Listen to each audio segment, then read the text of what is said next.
Alright, y'all. Today I'm gonna show you how to do that night before Christmas story. First thing you need to do, get your little book like this right here. 'Twas the night before Christmas when all through the house not a creature was stirring, not even a mouse. The stockings were hung by the chimney with care, in hopes that St. Nicholas soon would be there. The children were nestled all snug in their beds, while visions of sugar plums danced in their heads. And Mamma in her kerchief, and I in my cap, had just settled down for a long winter's nap. When out on the lawn there arose such a clatter, I sprang from the bed to see what was the matter. Away from the window I flew like a flash, tore open the shutters and threw up the sash. The moon on the breast of the new-fallen snow gave lustre to midday to objects below. When what to my wondering eyes should appear but a miniature sleigh and 8 tiny reindeer, with a little old driver so lively and quick, I knew in a moment it must be Saint Nick.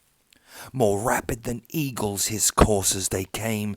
He whistled and shouted and called them by name.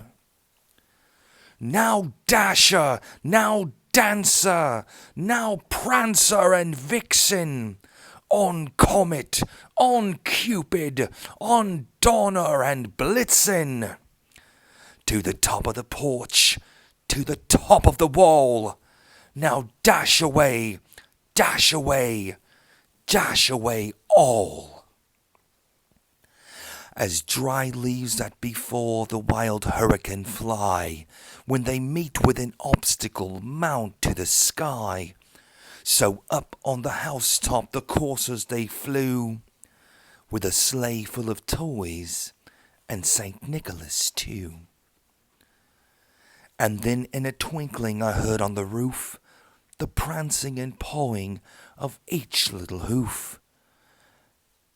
As I drew in my head and was turning around, down the chimney St. Nicholas came with a bound.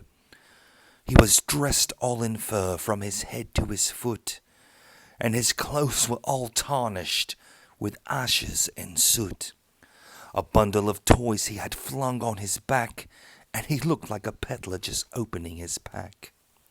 His eyes how they twinkled, his dimples how merry, his cheeks were like roses, his nose like a cherry. His droll little mouth was drawn up like a bow, and the beard of his chin was as white as the snow. The stump of his pipe he held tight in his teeth, and the smoke it encircled his head like a wreath. He had a broad little face, and a little round belly that shook when he laughed, like a bowl full of jelly. He was chubby and plump, a right jolly old elf, and I laughed when I saw him, in spite of myself.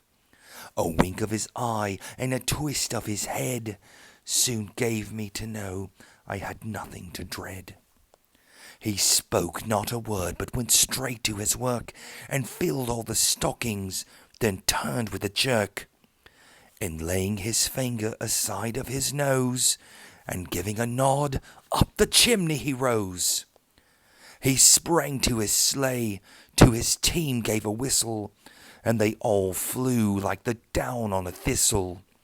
But I heard him exclaim ere he drove out of sight, "Happy Christmas to all, and to all a good night."